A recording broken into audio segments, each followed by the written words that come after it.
Hello, hello, hello, hello, hello, hello, hello, hello, hello, hello, hello, hello, hello. Mwah.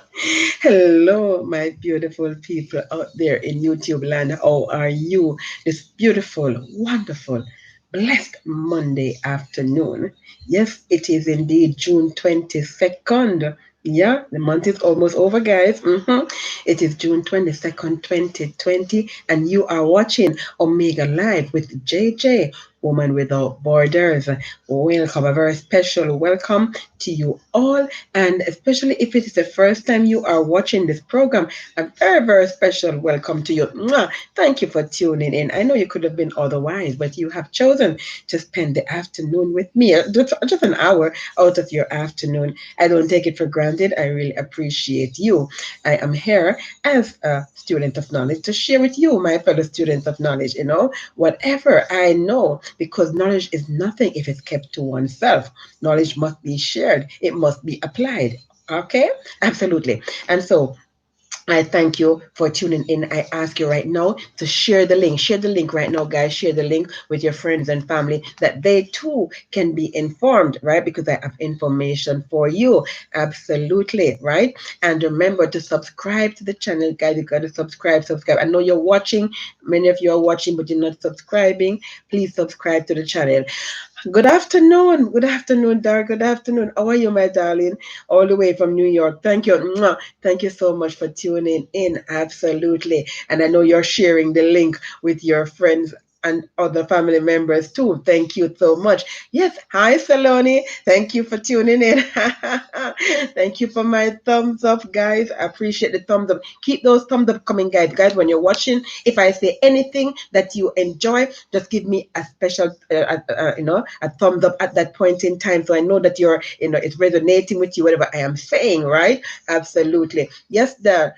I'm glad to hear that you are doing well. Absolutely awesome. Thank you very much. As am I. Absolutely. Yes. And I know my dad is watching also. Hi, Dad. Yes. And all my other family who are watching and my friends who are watching. Mwah. Yes, thank you so much, right? Thank you. Share the link, guys. Remember, I'm also on Facebook, Instagram, and Twitter, so you can go over there also and like, comment, and share. Okay, absolutely. Thank you so much for tuning in. And guys, remember, when you come into the program, you can come in and do as Dor is doing and comment. And when you comment, I will see it in real time and then I can respond, because that's the only way I'm going to know for sure that you're actually watching the program, right? Because YouTube doesn't show me that you're watching the program unless you give me a comment and then I can see, oh, that you're watching the program, right?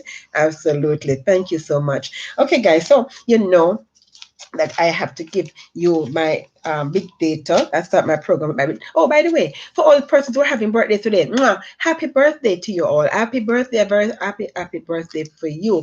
I hope you enjoy this beautiful, wonderful Monday afternoon. It is a beautiful day that the Lord has made, and we should rejoice in it. Yeah, absolutely, regardless of what we're going through. And I know we're going through a lot. I too am going through. Okay, don't think I'm not going through like you. We're all going through. I understand that, right? But it's how we deal with it, guys. What things will happen to us, but how we react to it is what is important. You understand? Absolutely. And so we can choose, for example, to see a glass as being half full, or we can see it as half empty. It's a matter of perspective, right? It's the same amount of water in the glass, but how you choose to look at it is what is important and what makes a difference in your life. You understand? I personally choose to see the glass as half full. Absolutely. I'm a positive person. I'm an optimistic person. Absolutely. And so I see the glass as half full, expecting it to be full in short order. Hi, Maxine. Happy Monday to you. I'm glad to have you here too. Thank you for being here. Mwah. Yes, thank you for tuning in for another program. Absolutely. And without further ado, I'm going to go into the news and give you the latest as I have it, guys. Remember, I can't give you everything because it's just 1 hour program, but I give you as much as I can afford to give you in this short period of time. Because I have to also give you my 2 cents, right? So you can make informed decisions. Absolutely. So here goes. Jamaica now has 659 confirmed cases of the coronavirus disease, COVID-19, according to the press release issued by the Ministry of Health and Wellness. The 2 new cases are both males who flew into the island on a flight from Dallas, Texas, United States of America. Yeah. One had an address in Clarendon, the other had an address in Trelawney. Yes. Even at the same time, in the same 24-hour period, there were 54 recoveries, guys. 54 patients were cleared for discharge from the hospital or the isolation or quarantine, wherever they were, according to the press release. Yeah. Let me give you the other big numbers, guys. So, to date, sorry, the total of testing is, according to them, 20,434. 19,715 came back negative, and as I mentioned, 659 are positive. There are still 60 samples, guys, that are pending. 60 samples that are pending. This, of course, brings the total recoveries to 516. We have 299 persons in government quarantine. 116 that are in isolation. We have 17. That is, the hospital numbers is going down, guys. We now have 17 persons in the hospital. One still critically ill, one moderately ill. We continue to pray for that person who is critically ill. We don't know the sex or the gender or the age, but we continue to pray, right, for that person with critically ill. According to the government, there are 1,827 persons who are in home quarantine. That means there are 1,827 persons who are geofenced, yeah? Because of the 2 new cases that are imported, our imported cases are now gone up to 155. So there are now 155 persons who brought COVID-19 to the island. Yeah. The other numbers still remain the same. Local transmission is at 39. The Alarico cluster, the workplace cluster, is 236. They say 7 persons are under investigation as a result of the 2 males. Our male figures have gone up to 279, with our females still at 380. Yeah, that's the big figures for you guys. I have nothing much to say on this except to say one thing, guys. And as I go into, well, I'm not going to segue into it. I'll get to it. But you know that the ship, the 2 ships came in on Saturday, as I told you yesterday in the program, right? I was trying to get more information for you, but the people that won't put out the information, I can't give you what I don't have, guys. I don't know why they keep on hoarding information like this, They refuse to put out information. So all I have on this story that I can tell you, based on what the minister without portfolio in the Ministry of National Security, Senator Matthew Samuda, and I'm going to get to that story now. Basically, he said that the Rhapsody of the Sea, that the Royal Caribbean Rhapsody of the Sea, had disembarked. And so they, excuse me.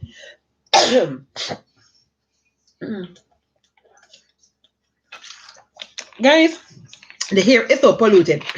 I could tell you, you heard about this Saharan dust, right? Covering the island. I'm going to give you that short story in a minute. But I can tell you for a fact, I could tell exactly when it came over the island of Jamaica. I started to sneeze and cough. I'll get to that story in a minute. Excuse me. My goodness. The air is so polluted. Yeah. Okay. Where was I? Yeah, so I was saying to you now that the minister, Senator Matthew Samuda, he said that they are disembarked, and he did not have an exact number. When he was speaking in the Senate, the Honorable Senate, on Friday, he gave an approximation. Now everybody has disembarked, but we have not gotten the exact figure. We don't know exactly how many persons disembarked. One thing I can tell you for a fact, one number I did not give you at that in my big data, because I was saving it for now for my commentary. 274 new samples. That, remember, this is as at 5 p.m. This press release was released as at 5 p.m. yesterday. 274 new samples. That's all we had. 274 new samples. So here the question is, okay, 274 persons came in on Saturday. Is that what you're telling me? Only 274 persons came in, because otherwise you did not test the other persons. And again, the question is going to be raised as to why the others were not tested. We know that they are not coming from travel bubble. This is not a travel bubble scenario, because these are Jamaican crew members who were on ships for a while, at least from March, as far as we know. So 274 samples is what we have, guys. 274 new samples. So either we had 274 persons who came in on Saturday, or they were not all tested. I don't know, how they just continue to, insult our intelligence all the time, and I just don't understand to what end, what is the purpose, what's the agenda, because you can't be throwing out numbers at us arbitrarily and don't think that some of us sit down and actually think. You don't think we think? Anyways, guys, that's all I'm going to say on that particular newscast, because I have a lot more to say, a lot more information to give to you. But I'm segueing now into the story now concerning what Mr. Samula has said concerning persons who are coming into the island. So, according to the minister, in a comprehensive statement to the Senate on Friday, he said concerning the control re-entry program, it is being monitored, of course, by the Passport, Immigration and Citizenship Agency, PICA, and Minister of Health and Wellness. You know that, right? So he says basically, to date, we have 19,300 Jamaican residents who have applied to return to the island, with 6,898 having landed, and we have 2,700 visitors who have applied for entry to Jamaica. The 13,846 Jamaicans have been approved, whether nationals or non-nationals, right? They applied through the Jam COVID-19 app or website. And we have 976 that are pending. So these 976 are from those persons who have not responded to the government's email for information that they can complete the process of approval, right? If they're going to be approved, that is, right? And so we have those persons who have registered but not completed the application process, and they're waiting on them. So the applications are pending. According to the minister, he said several foreign nationals have been rejected based on their risk assessment by the health team. It's important. I'm listening to this guy. That's very important. I give you the information. As I get it, I give it to you, so you can make informed decisions. He says the assessment for Jamaicans determines their quarantine arrangements as opposed to whether they can travel. So depending on your the risk assessment, either you can or cannot travel, and if you can travel, then then now think about how you are going to be quarantined, because you must be quarantined when you return to the island.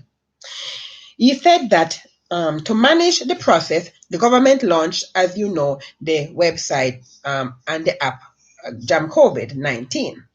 It is hosted by the Office of the Prime Minister and facilitates an application process which brings together all the different agencies I mentioned before. It also allows for the tracking of persons during their quarantine period, regardless of where they are under quarantine. So whether you're in government quarantine or you're at home being quarantined, it allows you to be tracked. You will be tracked. The system has also now been introduced through the Visit Jamaica site, so that the visitors who are applying to come to Jamaica, they too will basically go through the same process. The process and the questions for residents and non-residents are same, and although they are two separate portals, he said, the information is housed and risk assessment done in the same place. Excuse me. I'm going to skip over some things. I want to get to another part I want to give to you, because I'm giving you information for you to make informed decisions. Excuse me. Questions related to suitability for home quarantine were asked, and the minister says, when persons have completed the process, their applications are reviewed by both PICA, that's the Passport Office, right, and Ministry of Health prior to approval, right? So both of them have to review your application and both of them have to approve your entry. So if Minister of Health say yes and PICA say no, you can't come. If PICA say yes, Minister of Health says no, you can't come. Both of them have to say yes for you to be able to come into the island. Okay, is that clear? All right, guys. When you have been approved, you're issued a certificate of approval digitally. The certificate is mandatory for persons to check in on flights coming into Jamaica. You cannot come into the island without the certificate. You need a certificate, matter of fact, to get onto the plane, is what they're saying, right? This has been accepted by IATA and is disseminated to airlines throughout their system. So all airlines know this. No matter which airline it is, no matter what they say to you, all airlines are aware of this. Yeah. And so it is recommended that before you book your flight, that you basically ensure that you have the certificate, okay? Because it has to be presented to the airline. It's not necessary for booking. You can book without it, but you can't go on the plane without it. Make sense? I've said it before, guys. This is just information you've already had that I'm giving you again so that you can make informed decisions, right? Absolutely, absolutely, absolutely. Okay, so continue with the news, guys. So the Meteorological Service of Jamaica this morning said a reduction in visibility is expected as a result of haze associated with the Saharan dust. According to the service, they said strong winds associated with the low-level jet stream are expected to affect the island over the next few days. Hazy conditions are forecast to continue until Thursday.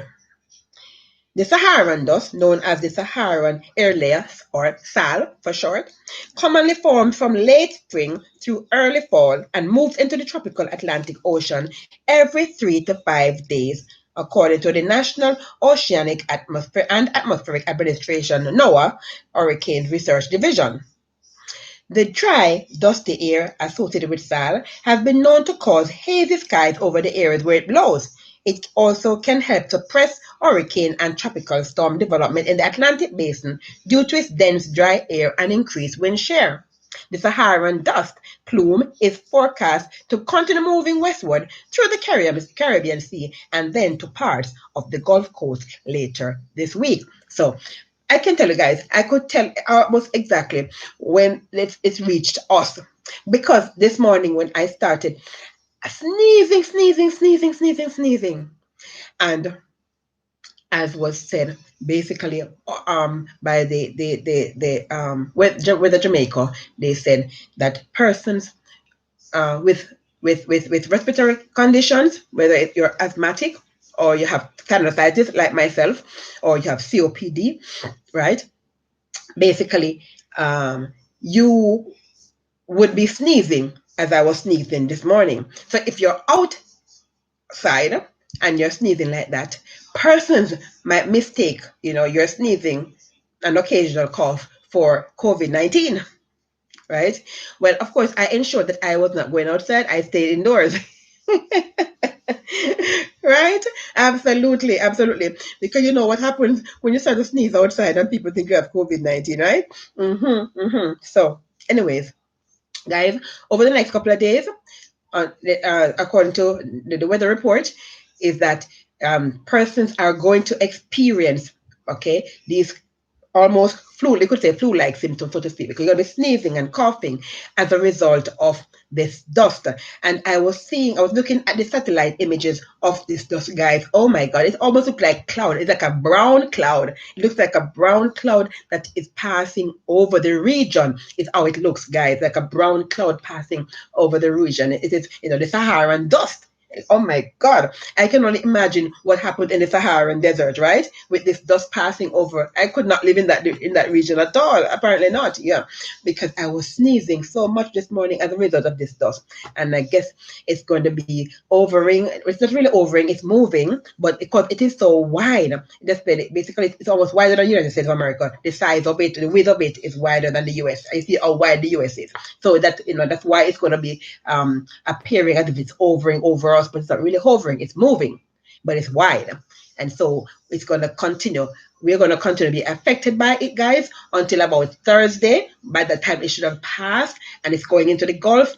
According to the projection, it's going over to the Gulf Coast. Basically, those southern states like Louisiana and Florida and so forth will experience it thereafter, because it would have been passing in that direction. I don't know how far north it will go, if other states will experience it for sure, like as far as Georgia, I'm not sure. But anyway, guys, if you have respiratory illnesses and any other underlying conditions, like any other kind of respiratory illnesses like COPD, for example, chronic obstructive pulmonary disease, be careful, okay? Ensure, this is when it really needs, really need to wear your mask, guys. At this point in time, you need to really wear your mask at this point in time. Especially if you're going outside, you must wear your mask because of this Saharan dust that is passing over our region. It's over the Caribbean right now, or we're passing over Jamaica right now, because I started to sneeze this morning, so I knew when it started to pass, yeah?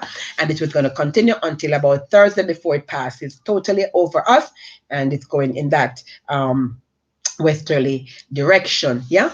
All right, guys, so be careful, be safe, okay? And especially if you are asthmatic, okay? All right, guys, so that was my little 2 cents on that story. Yeah. So continuing with the news. So let me give you this one, guys. Excuse me. I'm gonna shift it up this based on how I gave it to you this morning. I'm shifting it up. I want to go to the front page, of the Gleaner. So I don't know if you can see it. Okay, I don't know if you can see it, guys. Okay, that's the front page of the Gleaner. Can you see the front page of the Gleaner? Yeah. Yeah, I don't have the hard copy, the electronic copy. Yeah, so it says on the front page, okay, it really stinks. That's the headline. It really stinks. What are they talking about, guys? Let me tell you what they're talking about. Okay, so according to the Gleaner, so I'm gonna give it.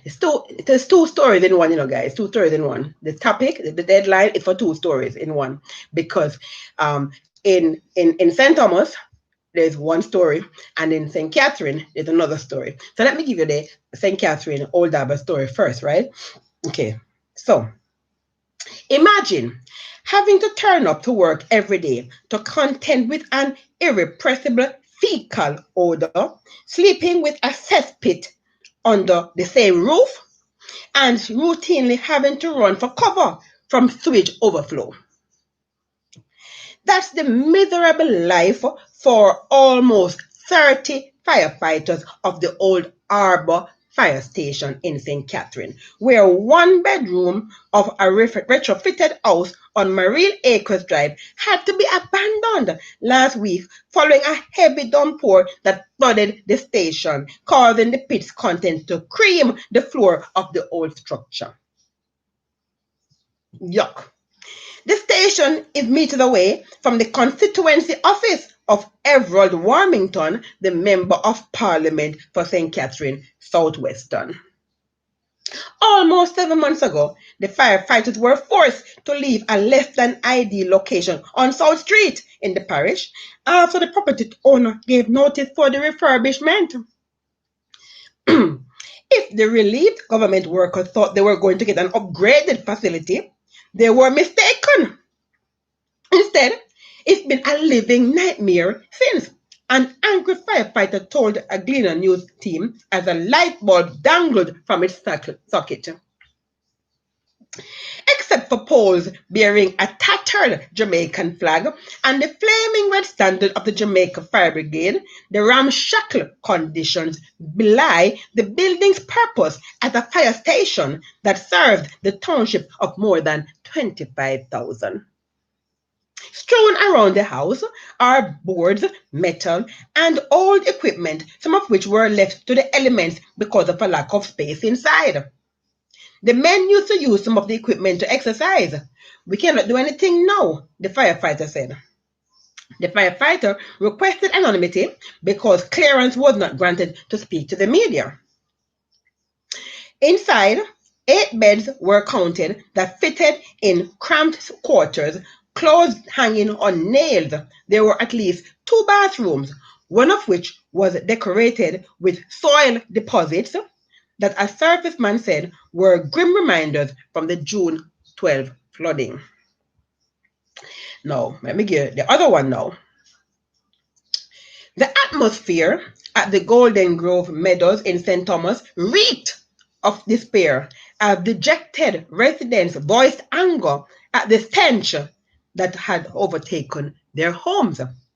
Several former sugar workers and their families were relocated from the dilapidated Golden Grove barracks to more salubrious conditions in Stokes Hall in 2016. But calamity struck shortly afterwards.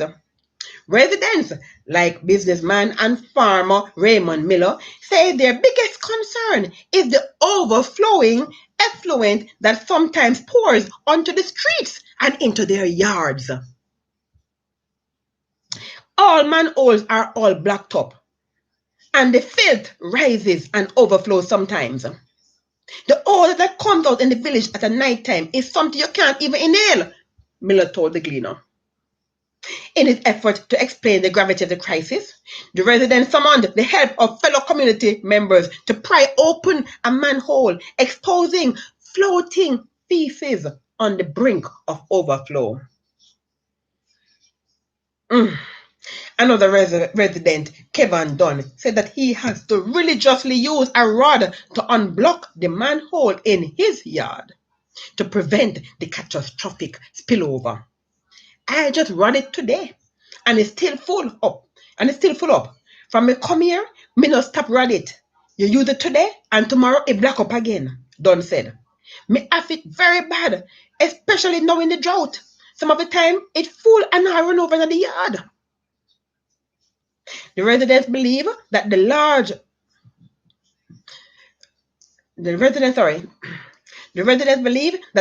blood gestures, one of which was uncovered, installed to store and degrade waste, were dysfunctional.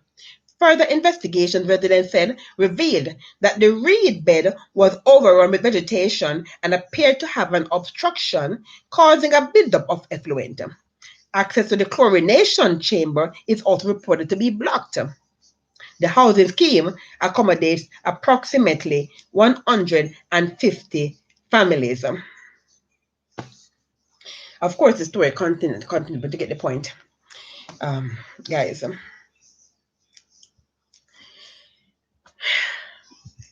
I don't know, I don't understand it. I am trying to really understand. And you guys know I'm not political, okay? You know I'm apolitical. I never voted in my life, although I do plan to vote in the next general election, but I am not sure who I'm going to vote for. I'm waiting for the JPP. How long is it now? Is it not 30 days or is it for the JPP to come to start to do their make the presence felt? Yeah, we have 4 parties, guys. We have 4 parties now, and as I told you in my previous broadcast, you understand. Now we're supposed to have some competition. Yeah, because I'm telling you, I really don't understand. The more I read the news and the more I hear these people's complaints, and I still am wondering what is happening. What is our government doing?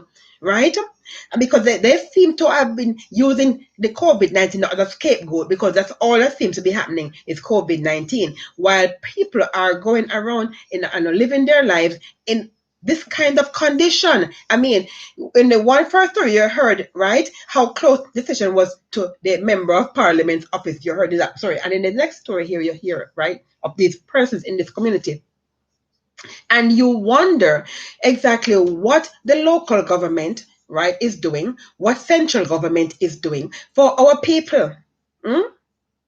How can you have a situation for months, not days, guys, for months like this? How can you have that happening? Okay, it happened at the first day, nothing happened. Second day, it take a process. Maybe you have to put in the order, and it take, it's government bureaucracy. So it might take a week to get approved or whatever. You understand? But months, really, for situations like these, you have Jamaicans who you care about. You say, right, living like this. But guys, I partially blame you guys too, You understand? You must take part of the blame because these are people who you elected to represent you, and you're getting no representation. What do you do? Hmm? And I have to say, when I read the story with the firemen, granted, you're not there to fix things as a contractor because you're there as a fireman. But at the same time, that is a place where you actually quote unquote live, because firemen almost live at the fire station, right? You guys know that how it's set up, right? How can you live in a situation like this and live in place? I mean, when you describe, I mean, you see, the kind of lifestyle in which these guys are working. We had Labor Day, May 23rd. You could have done a Labor Day project out of this, You didn't know that you could have done a Labor Day project. You don't have to be. You could have given the walls a wash down, give it a coat of paint, even though it is not your responsibility. We understand that, but you have to live there. You have to work there, right? So it could have made a Labor Day project out of it and improve the conditions of your working conditions. Yeah, it's not everything you must depend on the government for, And it is the thing, you see. Hmm? John F. Kennedy has made a big speech that became, international, and it has been used throughout, and it is still relevant today as it is then. U.S. President JFK. He said at the time he was referring to the drafting of course, but it can be applied. All truth is parallel. Ask not what you can, what your country can do for you, but what you can do for your country. And at times like this is when it is appropriate. Yeah. Because I'm saying, in case like this, even though the responsibility, right, might be local government or central government, whoever it is, I'm not sure. But the point is that you have to use the facilities, and so you could do something. You're a guy, you're men, you're not women, you're men. And I tell some of these men, you really don't want them for husband material. I see some. I know. I have to say. I'm sorry to say, because I see some wives with some husbands who I would never want. I'm sorry to say. You understand me? Because they are helpless around the home. They can do nothing. They don't even know how to use a tool. Yeah. You have to be right. In my opinion, as a husband, as a man, you must know how to use tools. You understand? You must know how to use tools.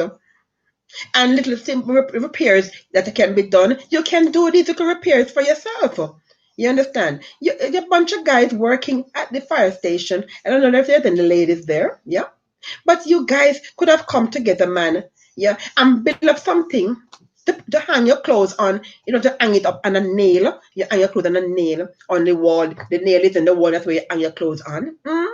You can do a little thing, do a little fixing up, man. You don't have to depend on the government all the time for these things. I'm not saying that they're not supposed to do their jobs. They must do their jobs. I must hold them accountable.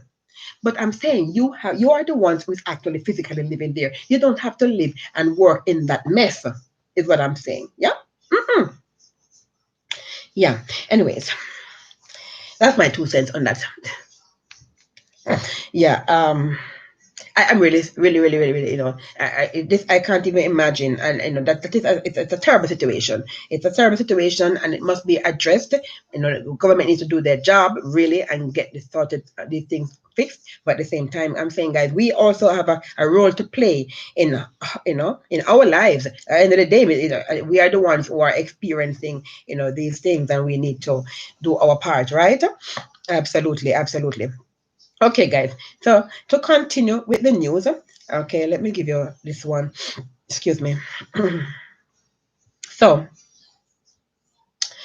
The Ministry of Transport and Mining says it is aware of a threat by some taxi and bus operators to engage in strike actions as of today. That is today, Monday, June 22nd. Remember, I told you guys, I think from Friday, I told you that the bus operators and the taxi operators were supposed to strike today, right? Here's the story now. Latest story. So the Transport and Ministry Authority, they are warning bus operators and taxi operators against any attempt to stop those who do not support the proposed industrial action. The ministry said it had not been formally notified of planned strike